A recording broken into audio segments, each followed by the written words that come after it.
ओम श्री गणेशाय नमः. ओम श्री सरस्वते नमः. ओम श्री दुर्गादेवे नमः. अश्विन शुद्ध प्रतिपदेपासून नवरात्र आरंभ होतो. त्या 9 दिवसात भक्तजनांनी देवीची अखंड उपासना करावी अशी प्रथा आहे. नवरात्रीत महिषासूर नावाचा राक्षस सर्व लोकांना त्रास देत होता.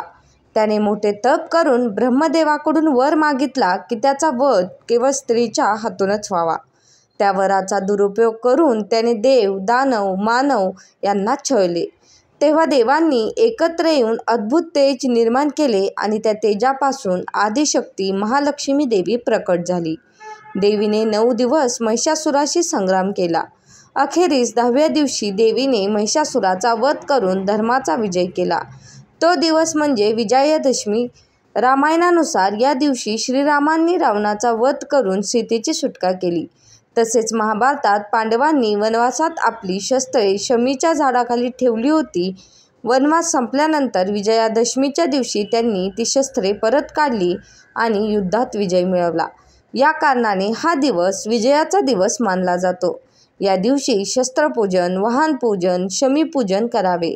आपट्यांची पानं सोन्यासारखी मानून एकमेकांना द्यावीत.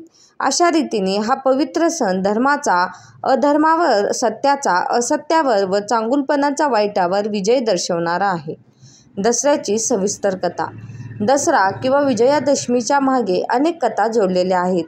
त्यातील 3 मुख्य कथा लोकमान्य आहेत. 1. राम-रावण युद्ध. रामायणातील कथा.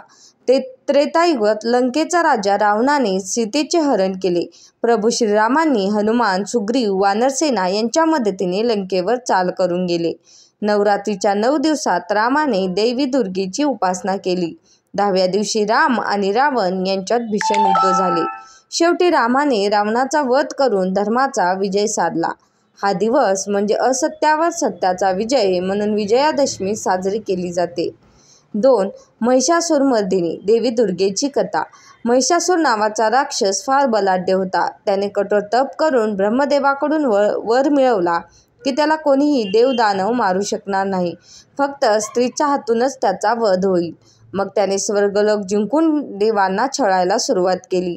तेव्हा देवतांनी एकत्र येऊन देवी दुर्गेची निर्मिती केली. नवरात्रीत 9 दिवस देवीने महिषासुराशी युद्ध केले. 10व्या दिवशी देवीने त्याचा वध केला. म्हणून दसरा हा देवीच्या विजयाचा दिवस मानला जातो. 3. पांडवांची कथा.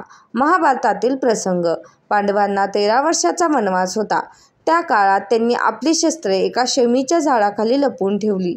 वनवास संपल्यावर विजयादशमीच्या दिवशी त्यांनी ती शस्त्रे परत काढली. त्या दिवशी त्यांनी कौरवांवर विजय मिळवला. त्यामुळे दसऱ्याला शस्त्रपूजन आणि शमीपूजन करण्याची परंपरा आहे. दसऱ्याचा अर्थ आणि परंपरा. या दिवशी आपट्याची पानं सोनं म्हणून समजून एकमेकांना वाटली जातात. शस्त्रपूजन आणि वाहनपूजन करतात. नवीन कामाची सुरुवात करणे, घरात चांगल्या गोष्टी सुरू करणे शुभ मानले जाते. महाराष्ट्रात सोनं घ्या, सोनं द्या ही परंपरा खूप प्रचलित आहे. म्हणजेच दसऱ्याची कथा सांगते की सत्य, धर्म आणि चांगुलपणा यांचा नेहमीच अधर्म, असत्य आणि वाईटावर विजय होतो. धन्यवाद. व्हिडिओ आवडला असल्यास चॅनलला नक्की सबस्क्राईब करा.